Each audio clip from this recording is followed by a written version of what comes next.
Lumière aujourd'hui sur Théâtre et moi, c'est le festival de théâtre de la ville de Quetigny en Côte d'Or qui met à l'honneur des compagnies de théâtre de Bourgogne-Franche-Comté. 5e édition du 7 au 25 mars avec 3 nouvelles créations qui évoqueront la rencontre, que dis-je, 4 nouvelles créations et pas n'importe quelle rencontre, des rencontres qui vont nous marquer. On découvre le programme avec Mathilde Barrault-Touraine, directrice du pôle action culturelle de Quetigny. Bonjour. Bonjour. Alors forcément, la première question, c'est quel genre de rencontre va-t-on faire lors de cette 5e édition de Théâtre et moi ?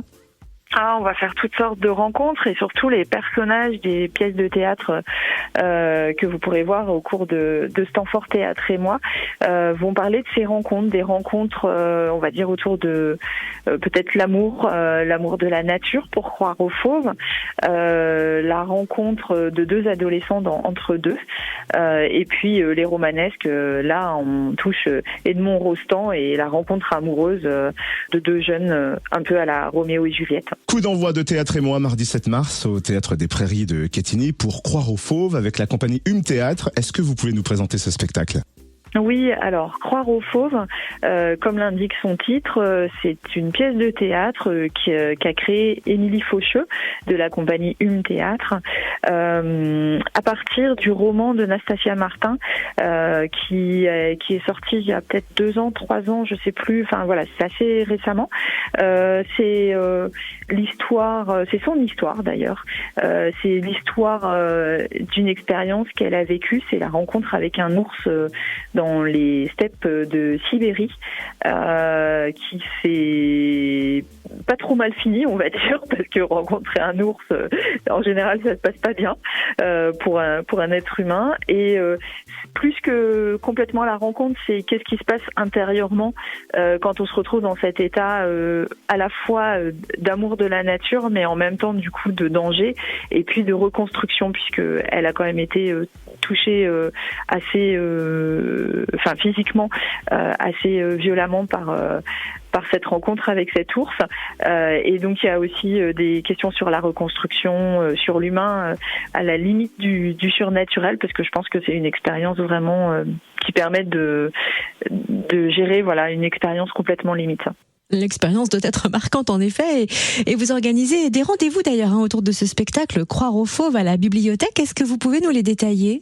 Oui, exactement, puisque quelques-uns de nos lecteurs ont pu discuter de ce roman l'année passée. Ils l'ont beaucoup aimé.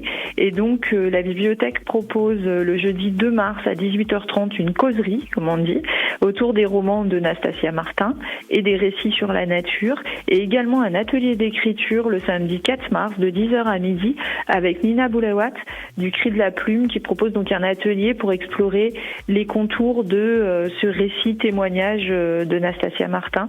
Donc ça s'appelle Écrire le sauvage, les paysages, les rêves, mêler nos images respectives, les questionner et découvrir l'écriture singulière de chacun et chacune. Et quelle est la deuxième création que nous allons découvrir lors du festival Théâtre et moi à Quetigny ?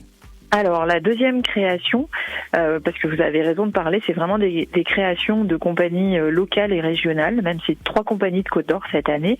Ce sera Entre deux. Et ce sera toute fraîche création puisque ce spectacle va être créé le 18 mars prochain à la Minoterie. Donc on sera le deuxième lieu à accueillir Entre deux. Et Entre deux, c'est une nouvelle création de Marion Chaubert, la compagnie Esquimau. On avait accueilli la compétition l'année dernière et on avait envie d'accueillir cette toute nouvelle création qui part d'un texte de Catherine Verlaguet qui s'appelle aussi Entre deux et qui parle de la problématique des adolescents, notamment sur la question de la santé mentale ou en tout cas de la psychiatrie. Et quand j'ai discuté avec Marion Chaubert, qu'elle était au tout début de ce projet, elle m'a dit tu vois, on sort du Covid, on voit bien que les chiffres explosent sur la question de la pédopsychiatrie, c'est-à-dire la prise en charge des enfants et des adolescents dans ce domaine-là qui ont créé qui ont eu beaucoup d'angoisse et qui en ont encore liées aux questions de confinement et autres, et aussi de l'individualisme forcené.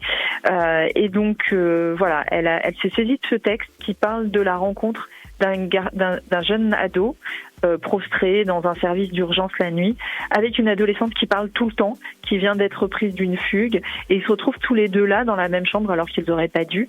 Et cette rencontre, alors ça peut paraître dur, terrible, mais en même temps c'est hyper beau, il y a beaucoup d'humour dans ce texte également.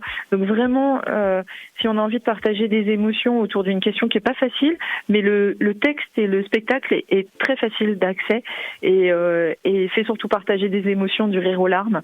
Donc voilà, c'est pour ça qu'on avait envie de proposer ce spectacle. Il y a sûrement une belle moralité en plus à tirer de l'histoire, et on va rester un peu dans le domaine des enfants un peu plus jeunes avec un spectacle jeune public que vous allez proposer mercredi 22 mars à la bibliothèque. Autour de quelle thématique et quel est le pitch de ce spectacle ?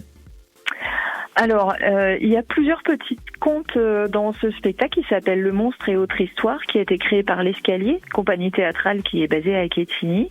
L'idée de Guy Martinez, qui fait partie de l'Escalier, c'était de travailler avec deux comédiennes manipulatrices, c'est-à-dire qu'elles gèrent des petites marionnettes qu'elles ont créées à partir des albums illustrés par Sylvain Diez, qui est un illustrateur jeunesse. Donc, ils ont travaillé à partir d'albums jeunesse et ils ont créé un petit castelet en carton dans lesquels les comédiennes jouent les différents personnages des albums. Donc voilà, c'est pour les enfants de 3 à 6 ans à la bibliothèque le mercredi 22 mars. Le bouquet final, c'est le 25 mars avec la compagnie 800 litres de paille qui va nous faire vivre une expérience théâtrale peu commune à l'espace Mendes France. À quoi s'attendre ? Alors, les 800 litres de paille, c'est une compagnie tout-terrain, comme ils aiment dire. D'ailleurs, ils s'appellent 800 litres de paille parce que sur leur premier spectacle, ils avaient 800 litres de paille installés partout dans le décor et dans le public. C'est une compagnie qui crée souvent des spectacles où on va dire les comédiens sont au milieu des spectateurs et inversement. Et là, pour ce nouveau spectacle, donc Les Romanesques, une pièce classique d'Edmond Rostand, ils ont souhaité mettre le public de chaque côté d'un mur, puisque dans l'histoire, il y a deux jeunes tourtereaux qui vivent sur chacune des propriétés de leurs parents, de leur père, et qui tombent amoureux, mais leurs pères sont ennemis et donc ils sont obligés de rester chacun d'un côté du mur. Et donc la compagnie a voulu proposer que le public soit de chaque côté de ce mur également. Donc on vit la pièce de manière particulière puisqu'on voit la moitié, mais pas totale. On voit aussi toute la pièce, mais on la voit autrement. Donc on a une installation particulière dans la salle et vous pouvez venir voir le spectacle en étant presque dans la pièce avec les comédiens, avec les romanesques le samedi 25 mars. Le festival Théâtre et moi est donc de retour du 7 au 25 mars à Quetigny. Vous retrouvez le programme complet ?